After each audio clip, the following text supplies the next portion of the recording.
ಬುರುಡೆ ಪ್ರಕರಣದ ತನಿಖೆ ಚುರುಕುಗೊಂಡಿದೆ. ಇವತ್ತು ಎಸ್ಐಟಿ ಮುಖ್ಯಸ್ಥ ಪ್ರಣವ್ ಮೊಹಾಂತಿ ಬೆಳ್ತಂಗಡಿಗೆ ಭೇಟಿ ನೀಡಲಿದ್ದಾರೆ. ಎಸ್ಐಟಿ ಕಚೇರಿಗೆ ಭೇಟಿ ನೀಡಲಿರುವ ಅವರು ಪ್ರಕರಣದ ಬಗ್ಗೆ ಮಾಹಿತಿಯನ್ನು ಪಡೆಯಲಿದ್ದಾರೆ. ಇನ್ನು ಅಧಿಕಾರಿಗಳ ಜೊತೆ ಸಭೆ ನಡೆಸಿ ಪ್ರಗತಿ ಪರಿಶೀಲನೆಯನ್ನು ಮೊಹಾಂತಿ ಮಾಡಲಿದ್ದಾರೆ. ಧರ್ಮಸ್ಥಳ ಪ್ರಕರಣ ರೋಚಕ ಘಟ್ಟ ತಲುಪಿದೆ. ಎಸ್ಐಟಿ ವಿಚಾರಣೆ ವೇಳೆ ಚಿನ್ನಯ್ಯ ಕೆಲವು ಹೆಸರುಗಳನ್ನು ಅಧಿಕಾರಿಗಳ ಮುಂದೆ ಬಾಯ್ಬಿಟ್ಟಿದ್ದ. ಚಿನ್ನಯ್ಯ ಹೆಸರಿಸಿರುವಂತಹ ಎಲ್ಲರಿಗೂ ಎಸ್ಐಟಿ ಬುಲಾವ್ ನೀಡಿದೆ ಎನ್ನಲಾಗಿದೆ. ಈಗಾಗಲೇ ಯೂಟ್ಯೂಬರ್ ಅಭಿಷೇಕ್ ಹಾಗೂ ಜಯಂತ್ರನ್ನ ಎಸ್ಐಟಿ ಅಧಿಕಾರಿಗಳು ವಿಚಾರಣೆ ಮಾಡಿದ್ದಾರೆ. ಇವತ್ತು ಮತ್ತೆ ವಿಚಾರಣೆ ಕರೆದಿದ್ದಾರೆ. ಧರ್ಮಸ್ಥಳದ ಬುರುಡೆ ಕೇಸ್ನಲ್ಲಿ ಕೇರಳ ಮೂಲದ ಯೂಟ್ಯೂಬರ್ ಮನಾಫ್ಗೆ ಎಸ್ಐಟಿ ನೋಟಿಸ್ ಕೊಟ್ಟಿದೆ. ತನ್ನ ಯೂಟ್ಯೂಬ್ನಲ್ಲಿ ಆರಂಭದಿಂದಲೂ ಬುರುಡೆ ಕೇಸ್ ಬಗ್ಗೆ ಮನಾಫ್ ಮಾತನಾಡ್ತಾ ಇದ್ದ. ಇನ್ನು ಜಯಂತ್ ಟಿ ಮೂಲಕ ಈ ಕಥೆಯನ್ನ ಕೇರಳಕ್ಕೂ ಹಬ್ಬಿಸಿದ್ದ. ಸದ್ಯ ಮನಾಫ್ನನ್ನ ಎಸ್ಐಟಿ ಅಧಿಕಾರಿಗಳು ವಿಚಾರಣೆಗೆ ಹಾಜರಾಗುವಂತೆ ಸೂಚನೆ ಕೊಟ್ಟಿದ್ದಾರೆ. ಇನ್ನು ಕಾಡಿನಿಂದ ಬುರುಡೆ ತಗೊಂಡು ಬರುವಂತ ಒರಿಜಿನಲ್ ವಿಡಿಯೋ ಇದೀಗ ಲಭ್ಯವಾಗಿದೆ. ಯೂಟ್ಯೂಬರ್ ಮುನಾಫ್ ತನ್ನ ಚಾನೆಲ್ನಲ್ಲಿ ಈ ವಿಚಾರವನ್ನು ಪ್ರಸ್ತಾಪಿಸಿ ಜುಲೈ 11ರಂದು ವಿಡಿಯೋ ಅಪ್ಲೋಡ್ ಮಾಡಿದ. ಬಂಗ್ಲೆಗುಡ್ಡೆಯಿಂದಲೇ ಬುರುಡೆ ತಂದಿರೋದಾಗಿ ಜಯಂತ್ ಹೇಳಿದ. ಕಾಡು ಪ್ರದೇಶದಲ್ಲಿ ಕತ್ತಿ ಮೂಲಕ ಬುರುಡೆ ತಂದಿರುವಂತಹ ವಿಡಿಯೋವನ್ನು ಮುನಾಫ್ ಅಪ್ಲೋಡ್ ಮಾಡಿದ.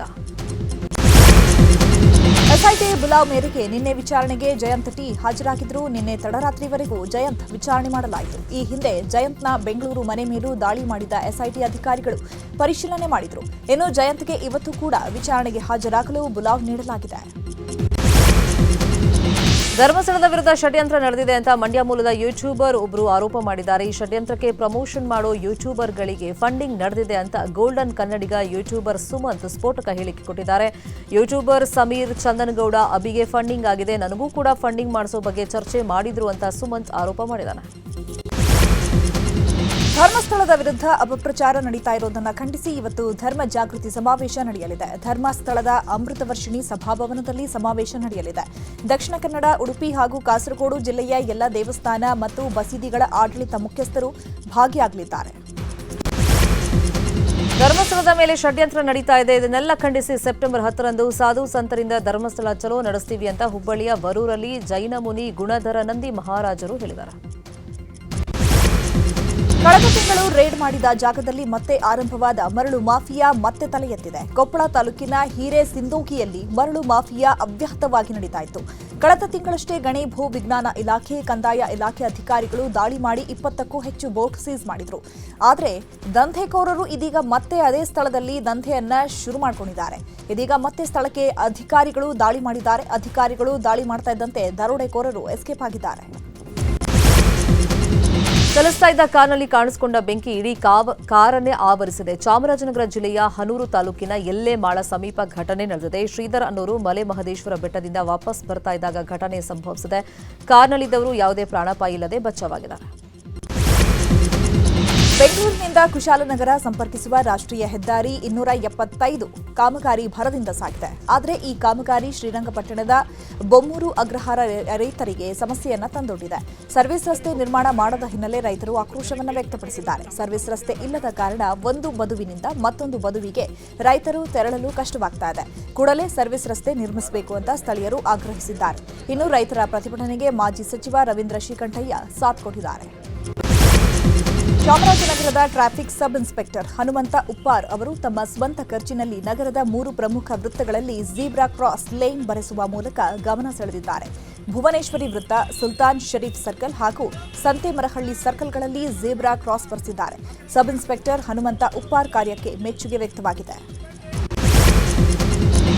ನ್ಯಾಷನಲ್ ಎಜುಕೇಷನ್ ಫೌಂಡೇಶನ್ ಹಾಗೂ ಎನ್ಎಚ್ವಿಪಿಎಸ್ನ 25ನೇ ವರ್ಷದ ಕಾರ್ಯಕ್ರಮದಲ್ಲಿ ಸದ್ಗುರು ಪಾಲ್ಗೊಂಡಿದ್ದರು. ನಿನ್ನೆ ಬೆಂಗಳೂರಿನ ನ್ಯಾಷನಲ್ ಹಿಲ್ ವ್ಯೂ ಪಬ್ಲಿಕ್ ಶಾಲೆಯಲ್ಲಿ ಕಾರ್ಯಕ್ರಮ ನಡೆಯಿತು.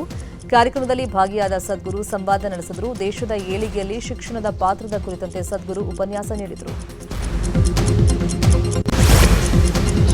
ಖಗ್ರಾಸ ಚಂದ್ರಗ್ರಹಣ ಹಿನ್ನೆಲೆ ಭಾನುವಾರ ಹೊರನಾಡು ಅನ್ನಪೂರ್ಣೇಶ್ವರಿ ದೇಗುಲದಲ್ಲಿ ಭಕ್ತರಿಗೆ ದರ್ಶನ ಲಭ್ಯ ಇರಲಿದೆ ಅಂತ ದೇಗುಲದ ಟ್ರಸ್ಟಿ ಮಾಹಿತಿ ನೀಡಿದ್ದಾರೆ. ಗ್ರಹಣದ ಸ್ಪರ್ಶಕಾಲವಾದ ರಾತ್ರಿ 9:57ರಿಂದ ಮೋಕ್ಷಕಾಲ 1:26ರವರೆಗೂ ನಿರಂತರ ಅಭಿಷೇಕ ನಡೆಯಲಿದೆ. ಮಧ್ಯಾಹ್ನ 3 ಗಂಟೆ ಬಳಿಕ ಅನ್ನಪ್ರಸಾದ ಸೇವೆ ಕ್ಲೋಸ್ ಆಗಲಿದೆ ಅಂತ ದೇಗುಲ ಮಾಹಿತಿ ನೀಡಿದೆ. ಇವತ್ತು ಈದ್ ಮಿಲಾದ್ ಹಬ್ಬದ ಸಂಭ್ರಮ. ಬೆಂಗಳೂರಿನ ಹಲವು ಕಡೆಗಳಲ್ಲಿ ಸಾಮೂಹಿಕ ಪ್ರಾರ್ಥನೆ ನಡೀತಾ ಇದೆ. ಇವತ್ತು ಸುಗಮ ಸಂಚಾರದ ಹಿತದೃಷ್ಟಿಯಿಂದ ಬೆಂಗಳೂರಿನ ಹಲವು ಕಡೆಗಳಲ್ಲಿ ಸಂಚಾರ ನಿರ್ಬಂಧವನ್ನು ಮಾಡಲಾಗಿದ್ದು, ಪರ್ಯಾಯ ರಸ್ತೆ ಮೂಲಕ ತೆರಳಲು ಟ್ರಾಫಿಕ್ ಪೊಲೀಸರು ಮಾಹಿತಿಯನ್ನು ಕೊಟ್ಟಿದ್ದಾರೆ. ರಾಜ್ಯ ಸಚಿವ ಸಂಪುಟ ಸಭೆಯಲ್ಲಿ ಹಲವು ನಿರ್ಣಯಗಳನ್ನು ತೆಗೆದುಕೊಳ್ಳಲಾಗಿದೆ. ಮುಂಬರುವ ಎಲ್ಲ ಸ್ಥಳೀಯ ಸಂಸ್ಥೆಗಳ ಚುನಾವಣೆಯಲ್ಲಿ ಇವಿಎಂ ಬದಲಿಗೆ ಬ್ಯಾಲೆಟ್ ಪೇಪರ್ ಬಳಸುವ ನಿರ್ಧಾರ ಮಾಡಲಾಗಿದೆ. ಈ ಬಗ್ಗೆ ಶೀಘ್ರವೇ ಶಿಫಾರಸು ಮಾಡಲಾಗಿದೆ. ಸ್ಥಳೀಯ ಸಂಸ್ಥೆ ಚುನಾವಣೆಗೆ ಬ್ಯಾಲೆಟ್ ಪೇಪರ್ ಬಳಕೆಗೆ ರಾಜ್ಯ ಸರ್ಕಾರ ನಿರ್ಧರಿಸಿದೆ. ಇನ್ನು ರಾಜ್ಯ ಸರ್ಕಾರದ ನಿರ್ಧಾರಕ್ಕೆ ಹುಬ್ಬಳ್ಳಿಯ ರೈತ ಮುಖಂಡರು ಸ್ವಾಗತಿಸಿದ್ದಾರೆ. ಇವಿಎಂ ಹ್ಯಾಕ್ ಆಗುತ್ತೆ ಅನ್ನೋ ಆರೋಪಗಳಿದ್ವು. ಹೀಗಾಗಿ ಬ್ಯಾಲೆಟ್ ಪೇಪರ್ ಬಳಕೆ ಮಾಡಿದರೆ ತಪ್ಪೇನಿಲ್ಲ. ಮುಂದುವರೆದ ದೇಶದಲ್ಲೂ ಈಗಲೂ ಬ್ಯಾಲೆಟ್ ಪೇಪರ್ ಮೂಲಕವೇ ಚುನಾವಣೆ ನಡೀತಾ ಇದೆ. ರಾಜ್ಯ ಸರ್ಕಾರದ ನಿರ್ಧಾರ ಒಳ್ಳೆಯದೇ ಅನ್ನೋ ಅಭಿಪ್ರಾಯ ವ್ಯಕ್ತವಾಗ್ತಾ ಇದೆ. ರಾಹುಲ್ ಗಾಂಧಿ ಮೆಚ್ಚಿಸಲು ಬ್ಯಾಲೆಟ್ ಪೇಪರ್ ನಾಟಕ ಮಾಡ್ತಿದ್ದಾರೆ ಅಂತ ಶಾಸಕ ಮಹೇಶ್ ತೆಂಗಿನಕಾಯಿ ಆರೋಪಿಸಿದ್ದಾರೆ. ಹುಬ್ಬಳ್ಳಿಯಲ್ಲಿ ಮಾತನಾಡಿದ ಅವರು, ರಾಹುಲ್ ಗಾಂಧಿ ಮತಗಳ್ಳತನ ಅಂತ ಸುಳ್ಳು ಆರೋಪ ಮಾಡ್ತಿದ್ದಾರೆ. ಅವರನ್ನ ಮೆಚ್ಚಿಸಲು ರಾಜ್ಯ ಸರ್ಕಾರ ಈ ನಿರ್ಧಾರ ಕೈಗೊಂಡು ಹೊಸ ಡ್ರಾಮಾ ಆರಂಭಿಸಿದೆ. ಸ್ಥಳೀಯ ಸಂಸ್ಥೆಗಳ ಚುನಾವಣೆಯಲ್ಲಿ ಜನರು ಬಿಜೆಪಿಯನ್ನ ಬೆಂಬಲಿಸೋ ವಿಶ್ವಾಸವಿದೆ ಅಂತ ಹೇಳಿದರು. ಚುನಾವಣೆಗೆ ಬ್ಯಾಲೆಟ್ ಪೇಪರ್ ಬಳಸುವ ರಾಜ್ಯ ಸರ್ಕಾರದ ನಿರ್ಧಾರಕ್ಕೆ ಬಿಜೆಪಿ ರಾಜ್ಯಾಧ್ಯಕ್ಷ ವಿಜಯೇಂದ್ರ ಕಿಡಿಕಾರಿದ್ದಾರೆ. ಮತಗಳ್ಳತನದಿಂದ ನಾವು ಆಯ್ಕೆಯಾಗಿ ಅಧಿಕಾರಕ್ಕೆ ಬಂದಿರೋದು ಅಂತ ಕಾಂಗ್ರೆಸ್ ಒಪ್ಕೊಳ್ಳಿ, ಇಲ್ವಾ ರಾಜೀನಾಮೆ ಕೊಟ್ಟು ಬ್ಯಾಲೆಟ್ ಪೇಪರ್ ಮೂಲಕ ಚುನಾವಣೆ ನಡೆಸಿ ಅಧಿಕಾರಕ್ಕೆ ಬರಲಿ ಅಂತ ಹೇಳಿ ಕಿಡಿಕಾರಿದ್ದಾರೆ. ರೈತರ ಬಗ್ಗೆ ಮಾತನಾಡುವಾಗ ಸ್ವಲ್ಪ ಎಚ್ಚರ ಇರಲಿ ಅಂತ ಡಿಸಿಎಂ ಡಿಕೆಶಿಗೆ ವಿಪಕ್ಷ ನಾಯಕ ಆರ್ ಅಶೋಕ್ ಎಚ್ಚರಿಕೆ ನೀಡಿದ್ದಾರೆ. ಎಕ್ಸ್ನಲ್ಲಿ ಪೋಸ್ಟ್ ಮಾಡಿರುವ ಅವರು, ಈ ಹಿಂದೆಯೂ ನೀವು ರೈತರ ಬಗ್ಗೆ ತುಚ್ಛವಾಗಿ ಮಾತನಾಡಿದ್ದೀರಿ, ರೈತರ ಅಸಹಾಯಕರು ಅನ್ನುವಂತಹ ರೀತಿ ಹೀಯಾಳಿಸಿ ಮಾತನಾಡಿದ್ದೀರಿ. ಇದರ ಪರಿಣಾಮ ನೀವು ಮುಂದೆ ಎದುರಿಸಬೇಕಾದೀತು ಅಂತ ಬರೆದುಕೊಂಡಿದ್ದಾರೆ. ಬೆಂಗಳೂರು ದಕ್ಷಿಣ ಜಿಲ್ಲೆಯ ರಾಮನಗರದಲ್ಲಿ greater Bengaluru integrated township logo ಅನಾವರಣಗೊಳಿಸಲಾಯಿತು. ಬಳಿಕ ಡಿಸಿಎಂ ಡಿಕೆ ಶಿವಕುಮಾರ್ ಜಿಲ್ಲಾಧಿಕಾರಿ ಕಚೇರಿಯಲ್ಲಿ ಸುದ್ದಿಗೋಷ್ಠಿ ನಡೆಸಿದರು. ಇಂಟಿಗ್ರೇಟೆಡ್ ಟೌನ್ಶಿಪ್ನ ಕುಮಾರಸ್ವಾಮಿ ಅವರು ಸಿಎಂ ಆಗಿದ್ದಾಗ ಪೈಲಟ್ ಪ್ರಾಜೆಕ್ಟ್ಗಾಗಿ ಮಾಡಿದ್ರು. ಇದೀಗ ಈ ಯೋಜನೆಗೆ 25,000 ಕೋಟಿ ಖರ್ಚು ಮಾಡ್ತಾ ಇದ್ದೀವಿ ಅಂತ ಹೇಳಿದರು. ಮಾಜಿ ಸಚಿವ ಕೆಎನ್ ರಾಜಣ್ಣ ಹಾಗೂ ಶಾಸಕ ಬಾಲಕೃಷ್ಣ ಮಧ್ಯೆ ವಾಗ್ವಾದ ಮುಂದುವರೆದಿದೆ. ಕೆಎನ್ ರಾಜಣ್ಣಗೆ ಮತ್ತೆ ಬಾಲಕೃಷ್ಣ ಟಾಂಗ್ ಕೊಟ್ಟಿದ್ದಾರೆ. ರಾಮನಗರದಲ್ಲಿ ಮಾತನಾಡಿದ ಬಾಲಕೃಷ್ಣ, ರಾಜಣ್ಣ ಬೇಕಾದ್ರೆ ಮತ್ತೆ ಸಚಿವರಾಗಲಿ, ನಮ್ದೇನೂ ತಕರಾರಿಲ್ಲ, ಆದರೆ ಬೇರೆಯವರ ಮೇಲೆ ಆಪಾದನೆ ಮಾಡಬಾರದು. ರಾಜಕೀಯವಾಗಿ ಅವರು ಮಾತನಾಡಿದ್ದಕ್ಕೆ ನಾನು ಮಾತನಾಡಿದ್ದು ಅಂತ ಹೇಳಿದ್ದಾರೆ. ದಾವಣಗೆರೆ ಎಸ್ಪಿ ಉಮಾ ಪ್ರಶಾಂತ್ ಅವರನ್ನ ನಾಯಿಗೆ ಹೋಲಿಸಿ ಅವಹೇಳನ ಮಾಡಿದ ಶಾಸಕ ಬಿಪಿ ಹರೀಶ್ ಮಾತಿನ ಬಗ್ಗೆ ರಾಜ್ಯ ಮಹಿಳಾ ಆಯೋಗ ಗರಂ ಆಗಿದೆ. ಹರಿಹರ ಶಾಸಕ ಬಿಪಿ ಹರೀಶ್ ವಿರುದ್ಧ ಸೂಕ್ತ ಕ್ರಮ ಕೈಗೊಂಡು ಮಹಿಳಾ ಆಯೋಗಕ್ಕೆ ವರದಿ ನೀಡುವಂತೆ ದಾವಣಗೆರೆ ಎಸ್ಪಿಗೆ ಪತ್ರ ಬರೆಯಲಾಗಿದೆ. 3 ಮಕ್ಕಳನ್ನ ಬಿಟ್ಟು ತಾಯಿಯೊಬ್ಬಳು ಪ್ರಿಯಕರನ ಜೊತೆ ಪರಾರಿಯಾಗಿದ್ದಾಳೆ. ಬೆಂಗಳೂರು ಹೊರವಲಯ ಬಸವನಪುರದಲ್ಲಿ ಘಟನೆ ನಡೆದಿದೆ. 11 ವರ್ಷದ ಹಿಂದೆ ಮಂಜುನಾಥ್ ಅನ್ನೋರನ್ನ ಪ್ರೀತಿಸಿ ಲೀಲಾವತಿ ಮದುವೆ ಮಾಡಿಕೊಂಡಿದ್ರು. ಈ ದಂಪತಿಗೆ 2 ಗಂಡು 1 ಹೆಣ್ಣು ಮಗು ಇದೆ. ಆದರೆ ಇತ್ತೀಚೆಗೆ ಲೀಲಾವತಿ ಸಂತು ಎಂಬಾತನ ಜೊತೆ ಸಂಪರ್ಕದಲ್ಲಿದ್ಲು ಅಂತ ಹೇಳಲಾಗ್ತಾ ಇದೆ. ಕಳೆದ ಭಾನುವಾರ ಗಂಡ ಮಕ್ಕಳನ್ನ ಬಿಟ್ಟು ಸಂತು ಜೊತೆ ಎಸ್ಕೇಪ್ ಆಗಿದ್ದಾಳೆ. ಇನ್ನು ಬನ್ನೇರುಘಟ್ಟ ಠಾಣೆಗೆ ಬಂದ ಲೀಲಾವತಿ, ನಾನು ಸಂತು ಜೊತೆಗೆ ಇರ್ತೀನಿ ಅಂತ ಹೇಳಿದಾಳಂತೆ.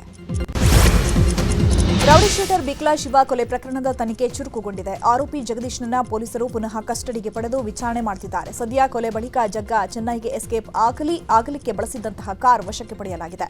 ಇನ್ನು ಶಾಸಕ ಭೈರತಿ ಬಸವರಾಜ್ ಸಂಪರ್ಕದ ಬಗ್ಗೆಯೂ ವಿಚಾರಣೆ ನಡೀತಾ ಇದೆ. ಸದ್ಯ ಜಗ್ಗ ಸೋಮವಾರದವರೆಗೂ ಸಿಐಡಿ ಕಸ್ಟಡಿಯಲ್ಲಿ ಇರಲಿದ್ದಾನೆ. ಗ್ರಾಹಕರ ಸೋಗಿನಲ್ಲಿ ಬಂದ ಖದೀಮರು ಚಿನ್ನ ಕದ್ದು ಎಸ್ಕೇಪ್ ಆಗಿದ್ದಾರೆ. ಕೋಲಾರದ ಮುಳಬಾಗಿಲಿನಲ್ಲಿ ಚರಣ್ ಜ್ಯುವೆಲರಿ ಮಳಿಗೆಯಲ್ಲಿ ಘಟನೆ ನಡೆದಿದೆ. ಉಂಗುರ ತೋರಿಸ್ತಾ ಇದ್ದಾಗ ಮಾಲೀಕನ ಗಮನ ಬೇರೆ ಕಡೆ ಸೆಳೆದು 1 ಲಕ್ಷ ರೂಪಾಯಿ ಮೌಲ್ಯದ 2 ಉಂಗುರ ಕದ್ದು ವ್ಯಕ್ತಿ ಪರಾರಿಯಾಗಿದ್ದಾರೆ. ಕ್ಷಣ ಮಾತ್ರದಲ್ಲಿ ಉಂಗುರ ಕದ್ದು ಎಸ್ಕೇಪ್ ಆಗುವಂತಹ ದೃಶ್ಯ ಸಿಸಿಟಿವಿಯಲ್ಲಿ ಸೆರೆಯಾಗಿದೆ. ತುಮಕೂರಲ್ಲಿ ಮರ್ಯಾದ ಕೊಲೆ ಯತ್ನ ಪ್ರಕರಣ ಬೆಳಕಿಗೆ ಬಂದಿದೆ. ಪೋಷಕರ ವಿರೋಧದ ಮಧ್ಯೆ ಯುವತಿಯೊಬ್ಬರು ಅಂತರ್ಜಾತಿ ವಿವಾಹ ಮಾಡಿಕೊಂಡಿದ್ರು. ಯುವತಿ ಪೋಷಕರು ಯುವಕನ ಮನೆಗೆ ನುಗ್ಗಿ ದಾಂಧಲೆ ಎಬ್ಬಿಸಿದ್ರು. ಸದ್ಯ ಯುವತಿಯ ಪೋಷಕರಿಗೆ ಹೆದರಿ ಯುವಕನ ಕುಟುಂಬ ಊರು ಬಿಟ್ಟಿತ್ತು. ಸದ್ಯ ನಮ್ಮನ್ನ ಕೊಲೆ ಮಾಡೋದಾಗಿ ಕುಟುಂಬಸ್ಥರು ಹೇಳ್ತಾ ಇದ್ದು, ನಮಗೆ ರಕ್ಷಣೆ ನೀಡಿ ಅಂತ ಜೋಡಿ ತುಮಕೂರು ಎಸ್ಪಿ ಕಚೇರಿಯಲ್ಲೇ ಬೀಡು ಬಿಟ್ಟಿದೆ. ವಿದೇಶಿ ಪ್ರಜೆಗಳ ಮಾಹಿತಿ ದಾಖಲೆ ನೀಡದ ಮನೆ ಮಾಲೀಕರ ಮೇಲೆ ಕೇಸ್ ದಾಖಲಾಗಿದೆ. ವಿದೇಶಿಯರ ಬಳಿ ಯಾವುದೇ ದಾಖಲಾತಿ ಪಡೆಯದೆ ವಾಸಿಸಲು ಅನುಮತಿಯನ್ನು ನೀಡಲಾಗಿತ್ತು. ನಿಯಮ ಮೀರಿ ಮನೆಗಳನ್ನು ಬಾಡಿಗೆಗೆ ನೀಡಲಾಗಿತ್ತು. ಈ ಹಿನ್ನೆಲೆಯಲ್ಲಿ ಮನೆ ಮಾಲೀಕರ ವಿರುದ್ಧ ದೂರು ದಾಖಲಾಗಿದೆ. ಮದುವೆಯಾಗೋದಾಗಿ ನಂಬಿಸಿ ಯುವತಿಯನ್ನ ಗರ್ಭವತಿ ಮಾಡಿದ ಪ್ರಕರಣಕ್ಕೆ ಸಂಬಂಧಪಟ್ಟಂತೆ ಆರೋಪಿಗೆ ಜಾಮೀನು ಸಿಕ್ಕಿದೆ. ನ್ಯಾಯಾಂಗ ಬಂಧನದಲ್ಲಿದ್ದ ಪುತ್ತೂರಿನ ಶ್ರೀಕೃಷ್ಣಗೆ ಹೈಕೋರ್ಟ್ ಜಾಮೀನು ಕೊಟ್ಟಿದೆ. ಸಿಂಗಾಪುರ ಪ್ರಧಾನಿ ಲಾರೆನ್ಸ್ ವಾಂಗ್ ರಾಷ್ಟ್ರಪತಿಯವರನ್ನ ಭೇಟಿಯಾಗಿದ್ದಾರೆ. 3 ದಿನಗಳ ಪ್ರವಾಸಕ್ಕಾಗಿ ಲಾರೆನ್ಸ್ ಭಾರತಕ್ಕೆ ಆಗಮಿಸಿದ್ದು, ನಿನ್ನೆ ರಾಷ್ಟ್ರಪತಿಗಳನ್ನ ಭೇಟಿಯಾಗಿ ಅನೇಕ ವಿಚಾರಗಳ ಕುರಿತಂತೆ ಚರ್ಚೆಯನ್ನು ಮಾಡಿದ್ದಾರೆ. ದೆಹಲಿಯಲ್ಲಿ ಭೀಕರ ಪ್ರವಾಹ ಸಮಸ್ಯೆ ತಂದೊಡ್ಡಿದೆ. ಇನ್ನು ಮಳೆಯಿಂದ ಸೂರು ಕಳೆದುಕೊಂಡವರಿಗಾಗಿ ತಾತ್ಕಾಲಿಕ ಕಾಳಜಿ ಕೇಂದ್ರ ತೆರೆಯಲಾಗಿದೆ. ಸದ್ಯ ಮಳೆಯ ಅಬ್ಬರ ಕೊಂಚ ತಗ್ಗಿದೆ.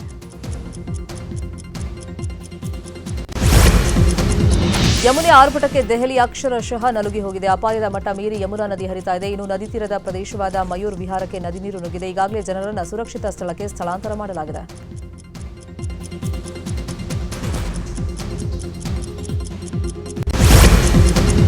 ಗುಜರಾತ್ನಲ್ಲಿ ಧಾರಾಕಾರ ಮಳೆ ಆಗ್ತಾ ಇದ್ದು ಜನಜೀವನ ಅಕ್ಷರಶಃ ನಲುಗಿ ಹೋಗಿದೆ. ನಿರಂತರ ಮಳೆಯಿಂದಾಗಿ ಸಟ್ಲೇಜ್ ನದಿ ಅಪಾಯದ ಮಟ್ಟ ಮೀರಿ ಹರಿತಾ ಇದೆ. ಇದರಿಂದಾಗಿ ಫಸಿಲ್ಕಾದಲ್ಲಿ ಪ್ರವಾಹ ಪರಿಸ್ಥಿತಿ ನಿರ್ಮಾಣವಾಗಿದೆ.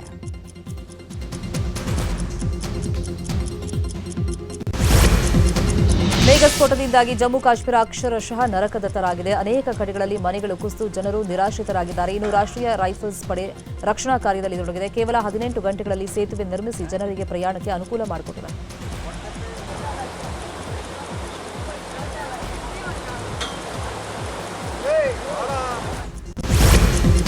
ಇನ್ನು ರಜೌರಿ ಭಾಗದಲ್ಲಿ ಭಾರೀ ಪ್ರಮಾಣದ ಭೂಕುಸಿತ ಉಂಟಾಗಿದೆ. ಮುರದ್ಪುರ ಪ್ರದೇಶದಲ್ಲಿ ಭೂಕುಸಿತ ಉಂಟಾದ ಪರಿಣಾಮ ಶಾಲೆಗಳಿಗೂ ಹಾನಿಯಾಗಿದೆ. ಇನ್ನು ಭೂಕುಸಿತ ತೆರವು ಮಾಡಲು ಸೇನಾಪಡೆ ಎನ್ಡಿಆರ್ಎಫ್ ಸತತ ಕಾರ್ಯಾಚರಣೆ ಮಾಡ್ತಾ ಇದೆ.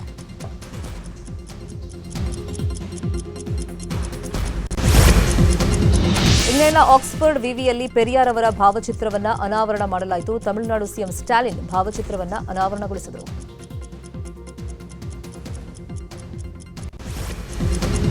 ಉತ್ತರ ಪ್ರದೇಶದ ಮೊರಾದಾಬಾದ್ನ ಶಾಲೆಯೊಂದರಲ್ಲಿ ಶಿಕ್ಷಕರ ದಿನಾಚರಣೆ ಅದ್ದೂರಿಯಾಗಿ ಆಚರಿಸಲಾಯಿತು. ಬೃಹತ್ ರಂಗೋಲಿಯಲ್ಲಿ ವಿದ್ಯಾರ್ಥಿಗಳು ಸರ್ವಪಲ್ಲಿ ರಾಧಾಕೃಷ್ಣನ್ ಅವರ ಭಾವಚಿತ್ರವನ್ನ ಬಿಡಿಸಿದ್ದಾರೆ. ಇವತ್ತು ಮದರ್ ತೆರೇಸಾ ಅವರ ಪುಣ್ಯತಿಥಿ. ಈ ಹಿನ್ನೆಲೆಯಲ್ಲಿ ಕಲ್ಕತ್ತಾದಲ್ಲಿರುವಂತಹ ಮಿಷನರೀಸ್ ಆಫ್ ಚಾರಿಟೀಸ್ನಲ್ಲಿ ವಿಶೇಷ ಪ್ರಾರ್ಥನೆ ಸಲ್ಲಿಸಲಾಯಿತು.